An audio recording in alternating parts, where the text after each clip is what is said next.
Ravens and Zach Orr, and the Orioles and some reacquisitions of Mark Trumbo, as well as going to Houston next week for Super Bowl 51. You guys know I'm watching the Caps and the Terps, and the Wizards have certainly been on the radar on those nights when I'm not watching the Caps or the Terps. Jay Michael does all things Wizards as the NBA insider at Comcast Sports Mid-Atlantic. You can follow his journey at JMichaelCSN. And, dude, when I'm calling you, you know things are going right? And this is when it gets busy and gets crazy, but to be going to Atlanta to be playing for in or around first place, that was not something we thought was going to be happening right around Thanksgiving or even Christmas, quite frankly, right? Yeah. Though the 14-game winning streak at home is kind of what put them in this position. And as they started playing better at home, they became a better road team. At one point, they only had like 2 or 3 wins on the road all season, and now they've gone onto the road and they've won games, most recently in New York and Charlotte. So as they become a better road team, which means they got to be better defensively, because usually your offense doesn't come quite as easily on the road, and your bench has to play better, and those are 2 areas, defense and the bench, that's been lacking at times. So now that those 2 things seem to have caught up to speed to the starters who have been playing really well all season, they become just a more well-rounded and more balanced team where John Wall and Bradley Beal dominate, and they're still the guys. But there are a lot of guys right now having the best seasons either of their career or the best seasons that they've had since they've been in Washington when you look at that starting 5. And that includes all of them, Gortat, Markieff Morris, Otto Porter, Wall, and Bradley Beal. It's for those guys across the board, they've been spectacular, and they've led the way. Well, we'll talk about Beal and we'll talk about Wall, and we talk about them all the time, but let's talk about Otto Porter a little bit. I remember he did my radio show a couple years ago when they came up and played that Pelicans game in Baltimore, and he's kind of quiet on the court, and kind of around that 6, 7, 8 area, getting on the court a little bit at that time. And I guess to see a guy blossom, everybody wants, hey, we drafted you, get in, get 30 minutes, be a player. I don't know that is that's the best way, especially with young players. He really has blossomed, and it feels like he's learned a lot, and it feels like the system works for him, right? Yeah, the Scott Brooks is the reason I think why Otto's blowing up. I mean, in addition to obviously the things Otto's done to become a better shooter, he's now gone from being an unreliable 3-point shooter, which he was for, I would say, 3/4 of last season. He picked it up last season, and actually his 3-point percentage is somewhere around 36.5%, which is decent but not great. But early last year, probably at the All-Star break, Otto was at around 30 or under 30%, which is pretty bad. So now he's gone to a point where he's in the top 3-point shooters in the league, and he's in the mid-40s and high 40s percentile. So I think it's the work that he's done. He's become better at catch and shoot threes, which wasn't his strength. And the way Scott Brooks uses him is a lot different than what he's experienced in the past when he was under Randy Whitman. And Brooks has emphasized spacing. Not that Whitman didn't emphasize spacing, he did, but the way Brooks is using him in that spacing has allowed him to maximize his skill set. So, yeah, he's having the best season of his career, and it couldn't come at a better time because he's a restricted free agent this summer. The salary cap's going to go up yet again, and there's going to be a lot of money on the table. The rich get richer. We find that out in the NBA, right, Jay? Oh, yes, they do. Everybody but the guys like me who cover them. Everybody else. You still stay in the nice places, though. You got expense account. Hopefully you do. I hope you do, anyway. Yeah. Yeah, speaking of going on the road, and I'll get back to the team itself, but this Atlanta thing and just, Cleveland right now hitting some choppy waters, and LeBron's probably, everybody, they're going to have a kumbaya, and everybody needs a hug. Things are going nicely right now and peacefully within the Wizards ship, and certainly chasing down Atlanta feels like something they've been trying to do for 3 or 4 years now. Yeah, they've had difficulty beating Atlanta. Obviously until that playoff series a couple of years ago when they pushed them to 6 games, and Atlanta was the number 1 seed, and John Wall broke his wrist, and I thought the Wizards were going to win that series going in, and they did too. And so they've always been kind of salty about that experience in Atlanta. How Jeff Teague, who's no longer there at the time, made a hard foul on John Wall, broke his wrist, and a foul wasn't called. So they just always have had a chip on their shoulder when it comes to playing the Hawks, even though Al Horford and Jeff Teague are no longer there. I think that fire still burns in them between Wall and Beal in particular about how that series went. So difficult team. They're the team that's won the division the last couple of seasons. So they're still the team to beat, even though I think they're nowhere near as good as the previous teams were. But they're right now in the loss column. They're almost even with Atlanta going into the weekend. So it's a very winnable situation for them. That not only that they can win the game, now we're talking about them winning the Southeast Division, which gives you which could help get them all of those tiebreakers that they want and get them in the top 4 seed going into the playoffs, which gives you home court advantage. Even when the Wizards went to the playoffs, those 2 of the last 3 years, they went without home court advantage. So now you're looking at potentially having home court, which in theory should make you even more successful if you were able to get to the postseason. So things are lining up really well for them against Atlanta in that division and, of course, in the Eastern Conference. This has been a really unlikely run, and especially where for years they've been trying to cultivate culture within the crowd. I mean, you cover the games. You go around the league. I mean, I spent a week running around L.A., and I was out in Oakland for a Warriors game on a big Tuesday night against the Mavericks. I was at Madison Square Garden for a game when they were playing the Mavericks up there with the Knicks. I saw LeBron play down in D.C., trying to have a true home court advantage the way a lot of the great teams have in this league over the last 20 years. Some of these buildings are very sleepy on a Tuesday night, on a cold night in January or February where bad basketball is being played. And other buildings are, electric. I don't know what more they can do than have star players and win, except that the belief that they could actually win a championship. And when you defend home as well as they have the last couple of weeks, you'd like to think that that would build on momentum unto itself, that more people would come, more people would be into it, more people would buy in. But at some point, you need to buy into the fact that they could beat LeBron James and the Cavaliers in a 7-game series, right? Yeah, I mean, they have to buy into that. But, if you go in even recent history, they've beaten them. They beat them last year.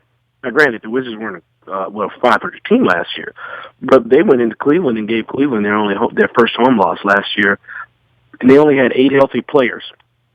So the Wizards have bested LeBron and Kyrie and those guys when they weren't even near full strength. So, look, DC wants a team that can win a championship, and that seems so well. The thing I hear the most often, they start winning, we'll support more, which is, it's a chicken and egg argument. It's like, well, they were winning. Other than last season, which was an up and down season, granted, it was kind of frustrating to watch, but they were a winning team. They won. They not only were a winning team, they went to the playoffs. They won a playoff series in each. They would have been in the conference finals had Wall not broken his wrist. So they have been winning. Have you watched recently? Is what I kind of usually say to people. If that's the narrative, why do you watch the Redskins? When is the last time they won a playoff game? 2005. But you come out and you support religiously for that. So that logic, to me, when it comes to DC fans, doesn't hold water. Well, I'm a Capitals fan, so, I know heartbreak, and I go back with Unseld and Chenier and all those guys into the mid-'70s when the Capital Bullets broke my dad's heart. My dad wasn't real happy with Abe, but, for me, the feeling is the NBA all the way around. I mean, in any city other than Cleveland or Golden State or, throw a handful of Clippers fans in or whomever thinks they can actually win, right. I think that's the hardest part of buying in the same way baseball was sort of rigged for a while where like you sort of knew the Yankees and the Red Sox and everybody else was playing catch up. That's not as much fun. I know the NFL would argue opposite, but it is Tom Brady again next week, right? So right. I mean, they've almost got the same monopoly going on, right? Yeah, right. And that's the thing. I know it's tough in that regard, but if that's the logic though, Nestor, you have to say, well, why should any of these other fans for the other 25 teams in the league ever show up to games? Because they're not going to win a championship, right? But they do. They do. And I think it's about the progress. I think it's about building up towards something. And you hope things are going in the right direction. And maybe I think probably what they want to see here is sustained building blocks. Like, okay, you may not be in the championship picture this year, but you're going to win your division finally. You're going to win 50 games or more. This team hasn't won more 50 games or more since that championship Bullets team back in the late 70s. So that would be a notch in the belt where, you can say, see, look at what we're doing. So I think they have to do some things like that. I think to get people's attention here and to not just to get it, but to keep it, that every year they have to do something that makes it, that gives the impression, okay, we didn't win it all, but we're building towards this bigger picture, this bigger thing. And I think that's probably more the key than anything else. And the other thing is going to be, after you get to that point, can you get as a result, can you get that third superstar or third star to join John Wall and Bradley Beal here? And the way you do that, in my opinion, is you win 50 games, you win the division, you make the playoffs, you advance in the playoffs, and then a bigger name free agent, unlike Kevin Durant last summer, may feel inclined to say, maybe that's where I should go because I want to win a championship, and I think I'm the missing piece. He is Jay Michael. You can follow his journey out at Comcast Sportsnet anytime the Wizards are playing. And, of course, out on Twitter at JMichaelCSN as well. Wizards headed off to Atlanta, GA on Friday night to take on the Hawks, who have been quite the nemesis. Then on to New Orleans on Sunday and back home against the Knicks on Tuesday night as well. Wall and Beal, tying those guys together and tying their health together, and that's always, been an issue throughout the playoffs and even early season. What do you love about those guys at this point? Sell someone in Baltimore to, get in the car and come down and see John Wall and Bradley Beal play some basketball. They play hard. They play hard all the time, and they sacrifice their bodies to win. Even in that 41-41 season when they didn't get as many wins as they needed to, they play hard. And you can say, well, Bradley Beal gets hurt all the time, because he tries to play injured. That was part of his problem, that he tried to play hurt too much. John Wall played through 2 bad knees last year, averaged 20 and 10, had knee surgeries to both knees on May 5th, came back this year, wasn't in the best shape, started the regular season. He has 25 double-doubles, which by far and away leads guards in the Eastern Conference. So when people talk about, well, John Wall isn't, Kyrie Irving, he can't shoot threes like him, or Isaiah Thomas, they can't get double-doubles like him. John Wall's having a career year in terms of points, assists, steals, field goal percentage, and Bradley Beal is having a career year in terms of points, assists.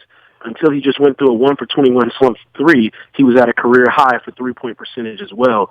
But more importantly than the things that don't show up on the stat sheet, defensively, they are better than any other 2-guard combination of backcourt in the East. There's no Eastern combination of guards that can defend better than they can, and they've done it consistently better than anybody in the Eastern Conference, arguably in the West, because as great as Stephen Curry and Klay Thompson are, and they're fantastic, Klay Thompson is an excellent defender. Steph Curry is not.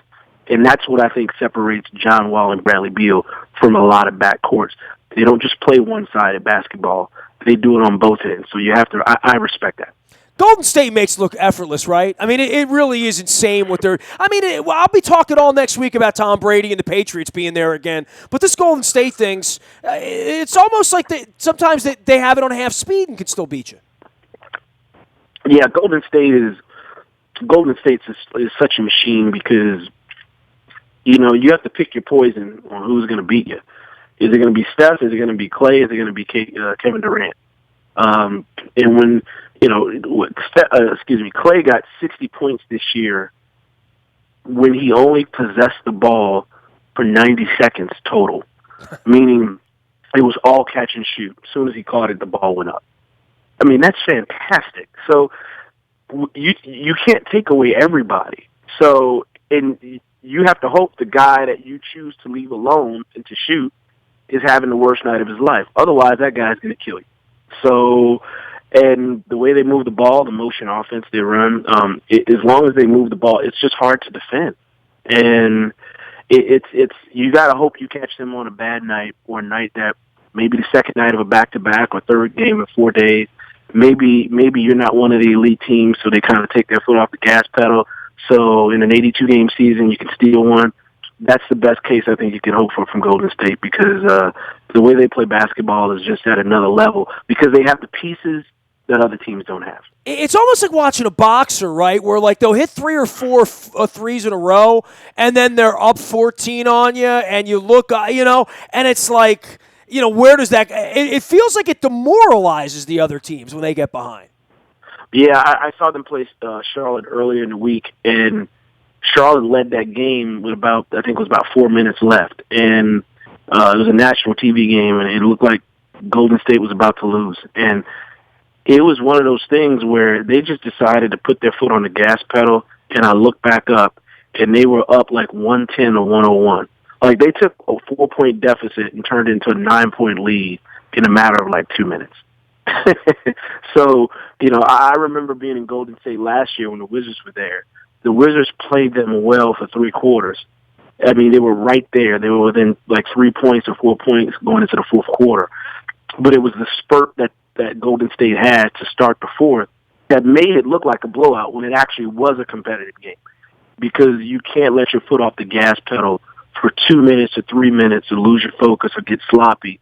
Because if you do, that's all of a sudden what was a competitive contest is now ended in a knockout. Well, and I think we saw them get on the ropes last year when Steph Curry got hurt, right? They didn't even know what it looked like, right? They were truly deer in the headlights when the rubber met the road, because they weren't challenged like that for the most part, right? Yeah, they weren't challenged, and the key is the key to beating all of these teams that play any team that plays that type of style is, do you have a 4, a power forward? Do you have a 5 in the middle, a center, who can switch out and cover guards on pick and roll? So they're going to run. They don't run as much pick and roll for Steph Curry as most people would think. They actually don't run. They run more for other players. But when you put in positions where you have to switch on the coverage, is that big that you have to switch onto Steph Curry or Klay Thompson? Can that guy cover him 25 feet from the basket? And if the answer is no, you're going to get killed. If the answer is yes, like Tristan Thompson was able to do for Cleveland, you have a chance, because Cleveland went smaller. Thompson is really a 4, not a 5. But if you put him in a situation where he had to switch on Steph, he could do it and take his space and take his shot away, and he could also prevent him from getting to the rim. That's the key to being able to beat a team that plays that style of basketball. You have to have a big man that's big yet mobile enough to almost play like a smaller player. Jay Michael breaking it down for us here from Comcast Sportsnet. He will be covering all things Wizards off to Atlanta and New Orleans over the weekend. You can follow his journey at J. Michael CSN on Twitter, as well as at Comcast Sports Mid-Atlantic. Jay, always appreciate you taking a little time, man. It's great having you on. It's taken me half the season to round you up here, but as the Wizards and the Caps and the Terps make this an interesting spring, it's going to be a lot of fun, I think, every night to sit around and watch some basketball, watch some hockey. Yeah, I agree.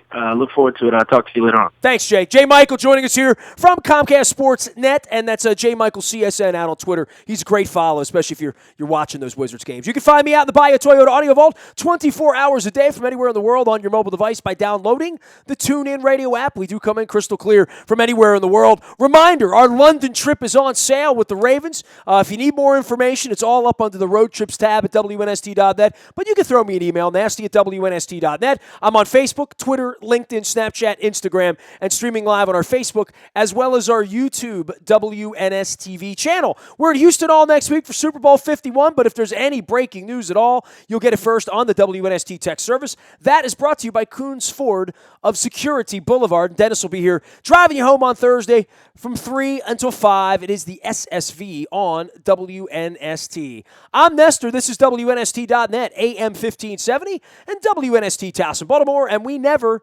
stop talking Baltimore sports.